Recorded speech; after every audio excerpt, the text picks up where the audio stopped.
Hi friends, இன்றைக்கி நம்ம சேப்பங்கிழங்கும் வெள்ளை கொண்ட கடலை தான் எடுத்துருக்கோம் குழம்பு செய்கிறதுக்கு. ஃபஸ்ட்டு நம்ம இதை வேக வச்சு எடுத்துக்கலாங்க. குக்கர் வச்சுட்டு இது ஊற வச்ச வெள்ளை கொண்ட கடலை கூடவே நம்ம க்ளீன் பண்ணி வச்சுருக்க சேப்பங்கிழங்கு சேர்த்துப்போம். இது கிழங்கு கொட்டை வேகிற அளவுக்கு மட்டுமே தண்ணி விட்டு உப்பு சேர்த்து 2 விசில் விட்டு போவோங்க.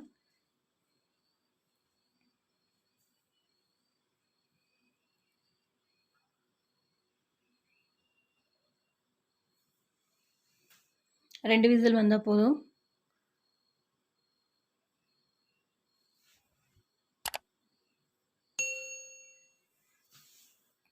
பார்த்தீங்கன்னா 2 விசில் வந்தாச்சு. கொட்டையும் வெந்திருக்கு, சேப்பங்கிழங்கு நல்லா வெந்து வந்திருக்குங்க.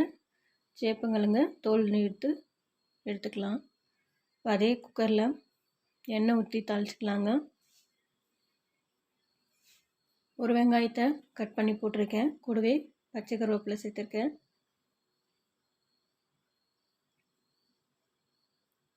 வெங்காயத்தை நல்லா வதக்கி விட்டுக்கலாங்க.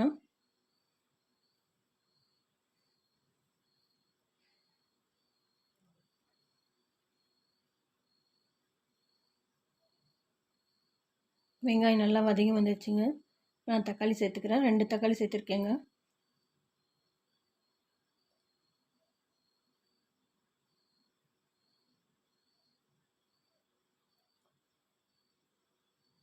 வெங்காயம் தக்காளி 2 வதங்கி வரட்டும். அதுக்குள்ளே நம்ம மசாலா அரைச்சிட்டு வந்துடலாம். வேக வச்சு சேப்பங்கிழங்கு தோல் நீக்கி எடுத்தாச்சு. இது நம்ம வேக கொண்டக்கடலை. ஒரு மிக்ஸி ஜார் எடுத்துகிட்டு ஒரு துண்டு இஞ்சியை கட் பண்ணி சேர்த்துருக்கேன். கூடவே 10 பல்லு போல் பூண்டு சேர்த்துருக்கேன். 2 கை தேங்காய் சேர்த்துருக்கேங்க.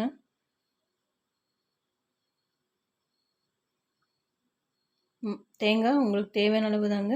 இது நான் 5 பேருக்கு செய்யறதுனால 2 கை தேங்காய் சேர்த்துருக்கேன். கூடவே 2 பிஞ்சு பட்டை, 3 லவங்கம் சேர்த்துருக்கேன். இதை நம்ம அரைச்சி எடுத்துக்கலாங்க.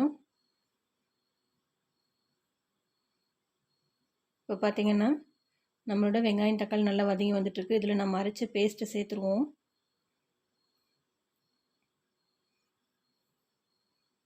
இதில் குழம்பு மிளகாத்தூள் 2 ஸ்பூன் சேர்த்துக்கலாங்க. 1 ஸ்பூன் தனியாத்தூள் சேர்த்துக்கலாம். அவ்வளோதான். மசாலாவையும் நல்லா கலந்து விட்டுக்கலாங்க.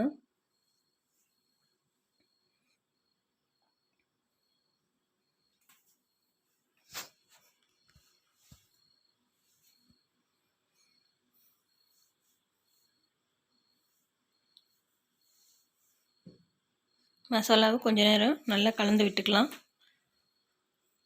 இப்போ நம்ம வேக வச்சுருக்க கொண்டக்கடலையும் சேப்பங்கிழங்க கட் பண்ணி எடுத்துக்கலாம். அதையும் சேர்த்துக்கலாங்க. பாருங்கள், இந்த மாதிரி கட் பண்ணி எடுத்துக்கலாம். நல்லா கலந்து விட்டுக்கலாங்க. இது கூடவே குழம்புக்கு தேவையான உப்பு சேர்த்துக்கலாங்க.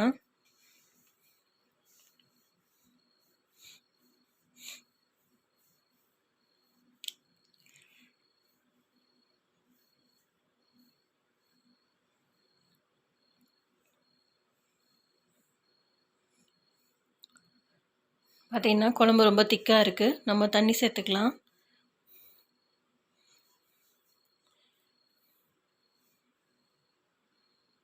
நான் 2 டம்ளர் தண்ணி சேர்த்துக்கிறேங்க.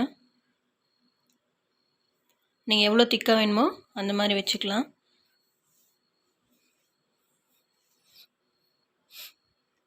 அவ்வளோதான். நல்லா கொதிக்க விட்டு குழம்பு எடுத்துக்கலாங்க. பார்த்திங்கன்னா ரொம்ப டேஸ்ட்டாக கறி குழம்பு மாதிரி இருக்கும்.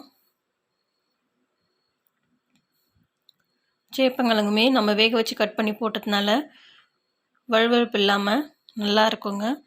தோசைக்கு, இட்லிக்கு, அப்புறம் ரைஸ்க்கு ரொம்ப டேஸ்ட்டாக இருக்கும். சப்பாத்திக்குமே ரொம்ப நல்லா இருக்குங்க. இப்போ நம்ம கொத்தமல்லி தழை போட்டு ஸ்டவ் ஆஃப் பண்ணிக்கலாம். பார்த்திங்கன்னா நம்ம குழம்பு ரெடி ஆகிடுச்சு. செஞ்சு சாப்பிட்டு பார்த்து எப்படி இருக்குன்னு சொல்லுங்கள். தேங்க்யூ.